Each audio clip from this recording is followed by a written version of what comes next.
catch my breath. Hi guys, welcome again to This is England Short Film Festival. It's British-Irish Short Film Festival. The British Eyes for a title which is This is England.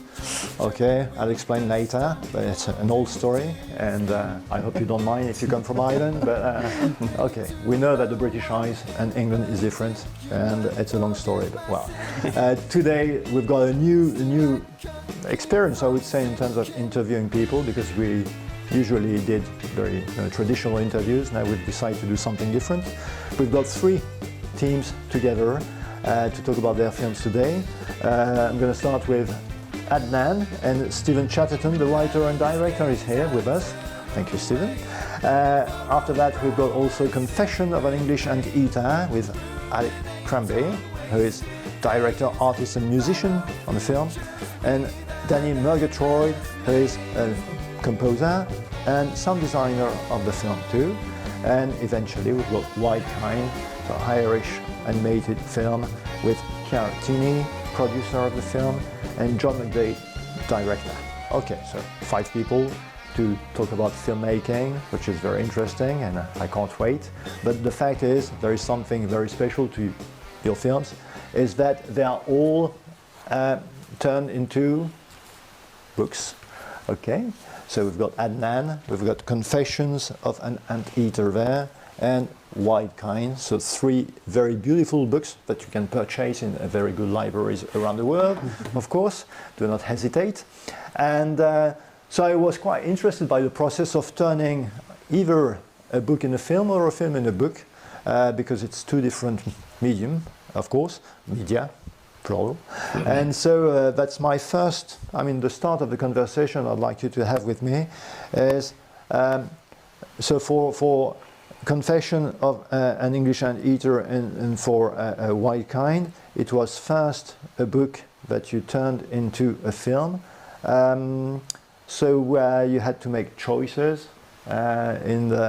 especially in the length of time that you were ready to spend on several shots, okay, starting from what you had drawn. And of course the start, the Wildkind was more illustration than text, whereas Confession of an English Anteater is more poetry than illustration at first. So how did you balance this? And after that, I would like also Stephen to be part of the conversation, because turning, and he was very deep in the process of turning the film into a book. So the choice you had to make to do this. So who wants to start about that, about how difficult it is to do that? Difficult is probably not the word that I would use, because it's interesting that you keep using the word choice. The choices that you have to make to transfer to a different medium. And in the case of Wildkind, it was very intuitive, so it just felt like intuition throughout. So, for example, in some of the spreads in the book, how long we hold on those in the actual film feels right, if that makes sense. So also in the film, there's narration that we hear, and there's music, and there's a character illustrated that isn't in the book. Again, just extra devices that you need to hold attention over the course of a short film. But we were very careful not to overload in a sensory way what people see when they watch it, because the book is very mindful, is very, very gentle, and we wanted to just have that same feeling in the film as you get when you read the book, which is minimal and gorgeous. And Ciara can talk a bit about that, because as well as producer on the film, Ciara created the book, wrote and illustrated the book. So she's the creator of the project. And I guess as creator, you probably have your own, opinions on how things would end up in the animation, how it would look. I suppose just what you're saying, the book itself has a pace and a slowness and a space within it, which is kind of just that quality that we both knew would be beautiful as a moving image. So just keeping that authentic kind of pace and space, so that it is such a mindful journey. It kind of, it was, the decisions weren't that hard really in transferring from the book to the film. I feel it kind of came naturally. One of the things which was a choice was the voice of the narrator. So it's a mother talking to a daughter in Ciara's case, but a mother talking to a child in the book. But you might hear your own mother's voice when you're reading it, or you might hear your wife or partner's. So we initially thought about maybe getting like an established actress, you know, with a real maternal, you know, like somebody who's a professional to deliver those lines, because they all are so important. And then Ciara had the idea of actually voicing it with her own mother, and then Ciara herself, and then her 3 daughters. All right. So the voices that you hear interchange between 3 generations of the one family, and I think the poignancy then of, and the power of animation just comes to life, because it added an extra layer of emotion which you wouldn't get in a book or with the narrator's voice in your own head necessarily. And what about the music? As you mentioned music, and okay, we're happy to have musicians there too to talk about it, because the music gives the rhythm too, maybe, and the length of the shots maybe also. So how did you put the music into it, and was it all together, or was it brought after? Was it before? How did you work with that? And maybe you can tell us about it too. And well, that's interesting in the other way around too. Well, Robbie, who's here with us, but he's just not mic'd, was talking about this earlier when we were in the courtyard, and just saying about how he actually kind of put together the murmuration sequence was the first bit, because as a crescendo at the end of the piece, and that was kind of put together first, then he worked back from there really. But it was definitely his own journey, John, wasn't it? And he kind of did the music with very little input from us. It just kind of came really naturally. Again, it was about pacing, and the studio that we did this in, Robbie is a musician, and it's in our garden. So the girls would just run across the garden to go in and record, and we recorded all the nature sounds of birds from our garden. And so it was very much a kind of little cottage industry, you know. It was all just very natural, and yeah, it just kind of happened. It all happened in its own little pace.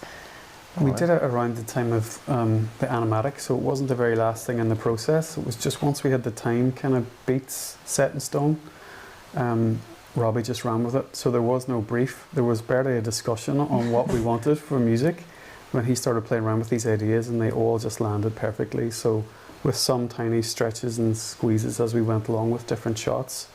But for the most part, I think because Robbie's so close to the book, you know, and then his children are doing the voiceover as well, there was an intuition to the music, as you know, which just felt very healthy, which you don't necessarily have working with a composer.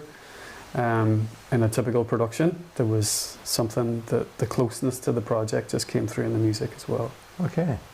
And you guys, about the music, how did you put it into your film? Well, so to go back a little bit, so Confessions of an English Auntie to start as a poem, which I then illustrated, and then, so we made the animatic, put that together, and then we made pretty much the whole animation. And what I'd done, because it's a very rhythmic poem, so I did the narration to a metronome at 60 BPM, I think most of it. So just one beat every second. And so then I knew what speed I wanted the narration, and so then we timed all the shots to that. All right. So it's very exact, all the stuff is kind of hits on the beat. So then when we had the actual visuals done, then I sat down in front of it with a banjo and worked out the kind of basic chords and stuff like that. I knew I wanted it to be banjo mainly, because I like the banjo can sound very happy and a bit cheesy, but you can also tune it to a minor key and then it sounds quite dark, and so I wanted that to fit the feel of the film. So I had the basic chords, and then I went to Danny. So me and Danny play in a band together, aside from this, and another friend of ours who plays in the same band. So we got together in a room and we kind of worked on these chords that I had, and we added other instruments. Do you want to fill in? Some cello, and we added some electric stick bass, like a double bass, but it was thin electric version. And I put some flute on there as well. And yeah, just talking about the BPM and the rhythm of it, I'm only just remembering since talking today that that's how it was done, like to a click. But I think the fact that it is such a steady rhythm throughout, it kind of it gives it a great momentum. But then it also means that when you get to those one or two bits, like there's a kind of a waltz section where the meter changes a little bit, but then also at the very end, at the sort of you know, the emotional crescendo of the story, it kind of abandons that steady pulse. And I think it makes those bits kind of hit harder because you've been so locked into this rhythm. Yeah. It's quite hypnotic.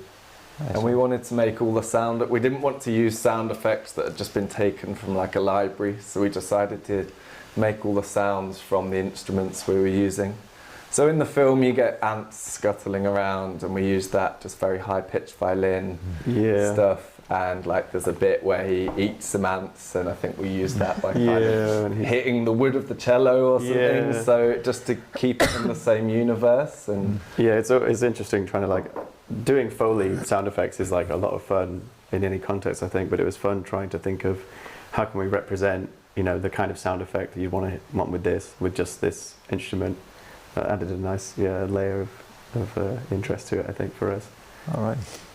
And so, Stephen, I was thinking about your film. So it's not an animated film; it's a fiction film, and we've got this little boy building a cardboard, kind of set to try to have his mother remember what happened to her when she was in Syria, and it's a very, it's a creative process, of course, and it's like the creative process that every artist gets through when trying to imagine building things. And it was interesting this morning when the kids said, "Why did he destroy everything?"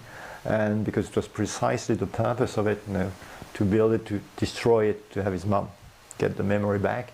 And so would you say that the process is a bit the same when you're an artist, when you make a film?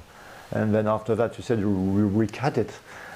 When you recut it, do you feel that you destroy it and rebuild again, or is it a new start, or is it something that is a continuum? And so, for everyone, when do you feel that you're happy with your work, or when you feel that there could have been more to do with it, or are you frustrated in a way, or are you satisfied at some time? So can you... I mean, speaking personally, I don't think you'll find a filmmaker alive who doesn't want to make a longer version and to get more of the stuff in. Adnan could have been a 30-minute film. There's a whole scene in a doctor's. It was a half day of a 6-day shoot. There's a lot of shooting time that we just couldn't put in. The first cut was 23 minutes. That is still my first love. But ultimately we were encouraged to reduce it to 15 because 15 is a stipulation for many film festivals, and the 15-minute version played at loads of festivals around the world. So it must be doing something right, but for me, I love the 23-minute version.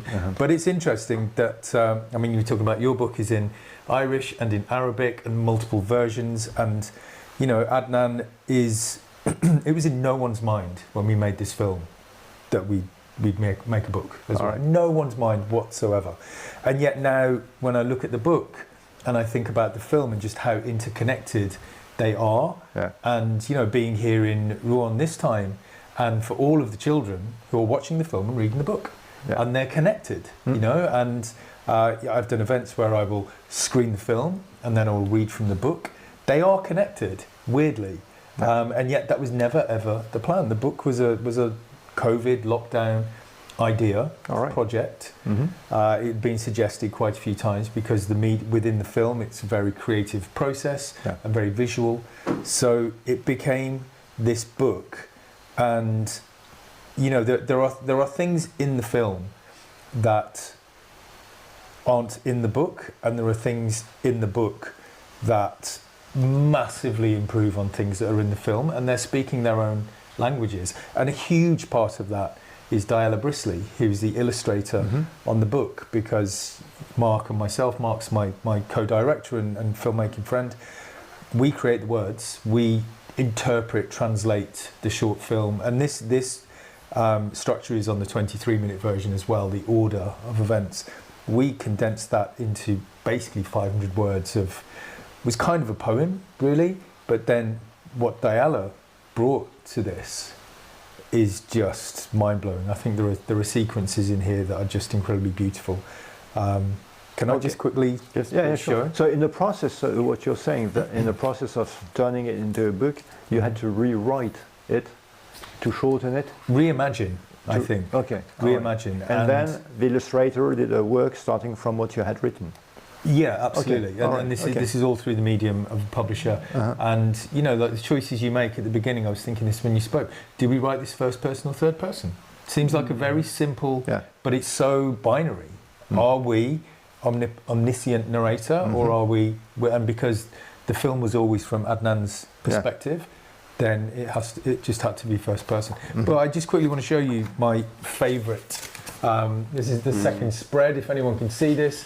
But the point I want to make is this is all, those are from another event, this is all Diala's interpretation. At no point did we say, can we have a scene, can we have a spread where the mother is in bed and her bed sheet becomes the doorway to their new home? And can we have Aleppo slowly being destroyed on the incline of the sheets to represent her mental state? We didn't suggest that. Yeah, of course. That's Diala Brisley. That's her art. She's a true artist. So, and as I always say to the kids, you know, when you direct a film, you get all of the focus. Tons of people were involved in making this happen. Yeah. So. All right. Yeah. So, what I said too about, I think the book softens a little bit what happens in the film, whereas in your film, I think it's the other way around. I mean, the book is more, distant from what's going on. Whereas when you watch your film, it's a bit dark and a bit aggressive, I would say. And so, was it on purpose, or is it just a result of the transformation from book to film, or from film to book? So, how can you explain that? Had you in mind the fact that you wanted to turn it into something very dark? I think when I made that book, so I've written short stories and poems for a long time. And then at a point I started illustrating them, so I'd done about 6 of these little books. And each time I was getting a bit better at drawing as well, because I started off not very good. You know, it's still like quite a challenge for me. And so by the time I wanted to do a film, and I was talking to a friend and they suggested that I could apply for this funding to do it, you know, I'd got a bit more experience with just illustrating. And so when I came to actually do the storyboarding of the film, the challenge for me actually, like you guys were saying, it didn't feel like a challenge it felt quite natural, the decisions to how to animate your book. I was thinking, oh my God, I've got to do so many more drawings now. Because on this, you know, I think I've got like 4 stanzas for every page of illustration. So there's only about 8 drawings in the book. So I suddenly thought I've got to fill out loads more and have loads more ideas. So I think it was a combination of having to fill out the time more, and also I wanted it to be kind of dark. I guess I really like stuff that sits somewhere between it being dark but having a bit of humour and being suitable for kids but also for adults. I guess people like Tim Burton do that quite a lot. You know, stuff that's kind of a bit gothic-y, but it's got like a humour to it, and so that was the aim really. Okay. And about Wildkind, I mean, it's not dark, but it's dark because it's black and white. Black and white. And there is some kind of in the background. You can feel that it's a beautiful world, but it's fragile. Yeah. And so it's dark in a way. I think it's definitely, there's a melancholy to it, in the same way that you're hearing a parent talking to a child because the parent knows and they've been through things and seen things that are ahead of their child. So I think there's a natural kind of melancholy to that conversation, you know, that runs through, as much as the message is positive and beautiful. And I think that the emotion that's, you know, natural to that, I find even stronger because we are in black and white. So there are no bells and whistles. This is something very minimal. And as you hear those different generations of voices all talk from their own place in the world and their own experience, the emotion is more pure, perhaps, as opposed to other productions that we've done, which are more commercial and more typical. So I enjoyed that we stayed very minimal and very true to Ciara's original art, and just saw how the emotion carried itself through. But I would say it's melancholy, but not. Not dark. True. Yeah. I mean, there's a melancholy aspect for me as a mum, because even now, Birdie Blue, our youngest daughter, she sounds like she has grown up so much, even since we recorded. So there's an aspect that, you know, just of time never stopping as much as you would love it to as a parent at times. Having like my baby daughter and my mum, you know, it's a little kind of, it's a little time capsule for me that it's a moment gone, you know. Mm-hmm. Yeah. But the fact is, we screened your films to young kids, okay? And some people thought that maybe it was a bit too dark to show Confessions of an English Anteater because it's about addiction and about drug addiction through ants. And but the fact is, and the same for Adnan, which is, I mean, the story is very, you know, moving because it's about the kids this morning asked questions about, but what happened to the father and the little sister? And he said they died in Aleppo. It was very factual. And I said, well, that's the way it is. It's a war, so they died. And you could see that, you know, the kids were moved by that. And but so yeah, well, it's are the kids able to get that and to reflect on it? So I've got the answer, of course, but well, when you did it, do you think that it's suitable for a young audience? Do you think that maybe it can be, you know, a problem to have young people seeing it because it's too violent or too dark, or so the world is not very lively? I mean, it's interesting when publishers come on board because the film was first and we were making a film with no age bracket in mind. It was just a presentation of a child's view of a real life, or the consequences of a real life situation. And when publishers were interested, there were two in particular on the table. The publisher that isn't our publisher, who were really nice, but I remember they said, we're looking for the Baby Chino version of, you know, like a Baby Chino is a cappuccino for children. We're looking for the Baby Chino version of your story. Does that exist? Well, exactly. I'm like, how Baby Chino do you want a story about refugees and trauma to be? Yeah. But I do understand where they're coming from because there is a lot of conservatism in children's publishing. Yeah. And my own personal position is I think kids are pretty resilient and we do them a disservice to... You don't throw everything, of course. So I think even in this, I think it is softer. It's definitely softer than the film. But at its heart, it is still a film about two people who only have each other left in the world because they lost everyone else because of what I heard described in a film called Quo Vadis Aida, the male game of war. You know, the male game of war. And all the victims are, regardless of gender, there are lots of people suffer because of the decisions and I guess the egos and ambitions of a few. And I think if we want peace, I'm getting very kumbaya now, but if we want peace, then we have to really demonstrate that to young audiences, you know, that there are negative consequences to the actions of people in the world. So let's be switched on to that. And the key to that is opening the heart. If you care, if you have empathy for the people you are seeing on screen or characters or whoever is the focal point, if you have empathy for them, you care, then you're moved, and then you are moved, literally. And just to finish on the difference between books and film making, it's when you read your book, you're on your own, so you're alone, and we've got the opportunity to show your films to a big audience here, and we can see that there are reactions. People speak. Okay, the kids this morning, I mean, they couldn't stop chattering about blah, blah, blah, blah.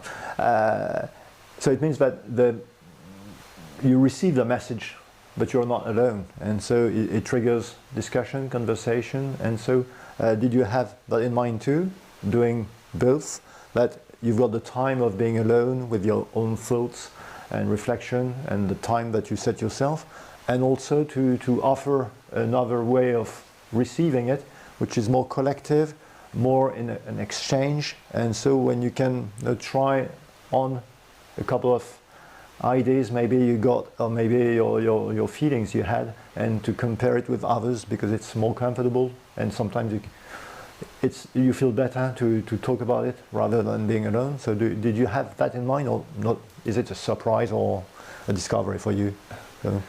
I think for me, like I was saying, I did the book first, but then the film just felt like a development. It wasn't really a conscious thing of I wanted to, people to have a collective experience of it. Partly I wanted to be able to put music to it as well, and that's kind of much more where I'm at home. And so I realised the idea of being able to combine words and music and visuals into one package with an animation film felt, because you can create a real mood when you can add the music and the narration.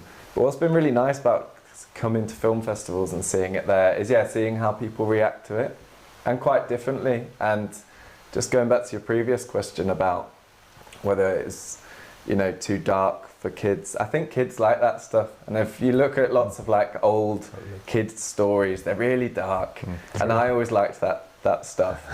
And I think if you kind of mollycoddle kids too much, then the real world seems really terrifying. Yeah, true. And actually, one of the first places my film got screened was on the BBC. But they put an age rating of 16 plus. Oh God! Because they said contains drug references, and I was a bit annoyed because I was like, I really wanted it to be for kids and adults. Yeah. So it's nice now that here it's being shown to loads of kids, and they, from their questions, they really seem to get the point of it, and develop discussion. The first question that we got in the Q&A was, obviously someone very perceptively was like, why did you decide to make a film about drugs? And drug addiction. And I was wondering if they'd get that, and they were like, obviously I got it.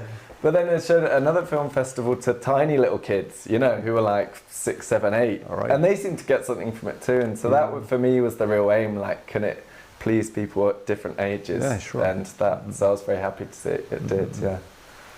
And so about the collective or individual response, what do you think about that?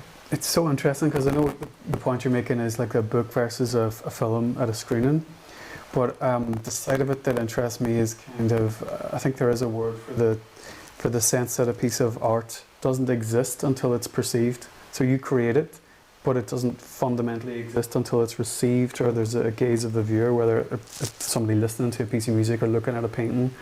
And so from working in a production and going shot by shot and stitching something together, to our first screening at Galway Film Festival, like that was a really momentous feeling that all these people all at once were perceiving this and were responding to each other, to the emotional moments or whatever. So that was my first experience. That was the first short film that we've done on our production company. And so being part of, observing that collective reception of something you've created was really powerful. And I think that's when to go back to one of your earlier questions, that a piece of art is finished, because that has completed the circle then, that it's been received, that it's been kind of consumed, and it felt right then. I was like, oh, okay, I am happy. Yeah, the perception, it's quite interesting, because the fact is,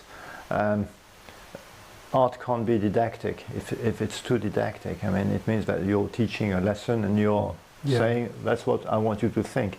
So your film is a bit a cautionary tale, but it's with several layers, as you said, and it's more subtle than this. Okay, so it means that it's not this is how, be careful if you eat ants you're gonna die. Okay, of course. So that's why it makes it more thought-provoking, because you feel what's the story about, and what about the relationship they have, and who's responsible for that, and is it bad?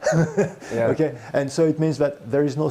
I mean, you haven't got a fixed answer to this, and so that triggers discussion, because there is no one answer to the.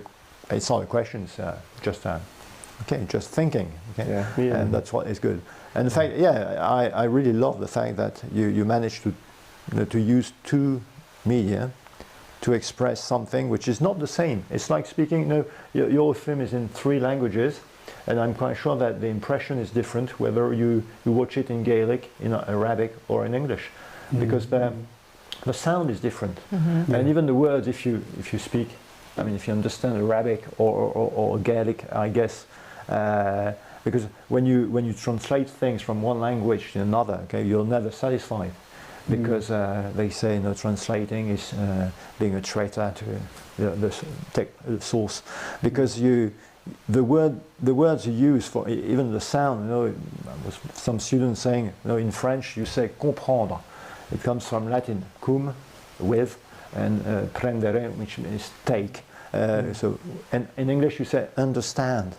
Okay, you stand under. So it means that when you use the verb understand, you got a kind of mental image which is completely different from the French verb comprendre. And so it means that when you use it, of course it means the same, but you don't feel the same when you use it. And it's the same with every single frame you have in your films. Okay, it's perceived differently from anyone, depending where you sit in the cinema too. Okay, if you're just in the middle or on the side, you won't see the same film, and that's quite funny to see that. And it depends as well on your, what state you're in when you see the film. You can see the same film twice and have a completely different experience just because of what you're bringing to it each time, right? Yeah, that's why we need to act in favour of cinema and filmmaking, because that's why I think festivals like This Is England are so important, because you've got so many people, you bring so many people together. In an age of Netflix and overly costly, it's so expensive to make films, right? And making short films is a much easier way to create a piece of art. And I love what you were saying about when you create it, it's out there, and it's for other people now. It's for other people to consume it and understand it and feel the way they feel about it. And the fact that so many children and adults are experiencing this through this format, it's really beautiful. It's really powerful. It's really important, because everyone's distracted. Everyone's on their phone. Right? And sometimes the juggernaut of culture just needs to drive into town with posters on every billboard, which you've succeeded at, I think, because I see This Is England posters everywhere. So, respect. But the fact is, to get to trivial things, how do you manage not to lose too much money, or how do you manage even to make a little bit of money with the short film? Because we're trying to, little by little, my dream would be to be able to give money to filmmakers, for screening their films. And so that's what we're trying to achieve. But at the moment we spend far too much on getting into platforms to distribute films to small cinemas in the countryside around, so that small kids from villages can watch the films. And so it costs more money to us than it brings money to anyone. But the fact is, what we're trying to set is a system which might help us give some money back to filmmakers for what they did, because that's what we think is right. Okay, you need to get the money for what you do. Okay, and so how do you manage to just balance the budget? Can you explain a little bit how it works? It's tough. We're not at that place yet, just that sort of aspirational place. But I mean, to look on the positives, just as Steve was saying, like festivals like this and these efforts can give you, I don't know, help your own resilience in your own path, help think, I'm going to get the next one made, I'm going to keep fighting for that, because it's so energizing, being part of a collective and seeing other people's work and seeing 80 school kids outside the cinema this morning. So, we just have to keep doing that. And, in our case for our film, we were lucky we had one funder who liked the idea, a Northern Ireland Screen, and they just supported it straight out the gate. So we were just able to cut our cloth, make a small team, and deliver something in the budget. Okay, just tell me if I'm wrong. You don't anticipate on returns.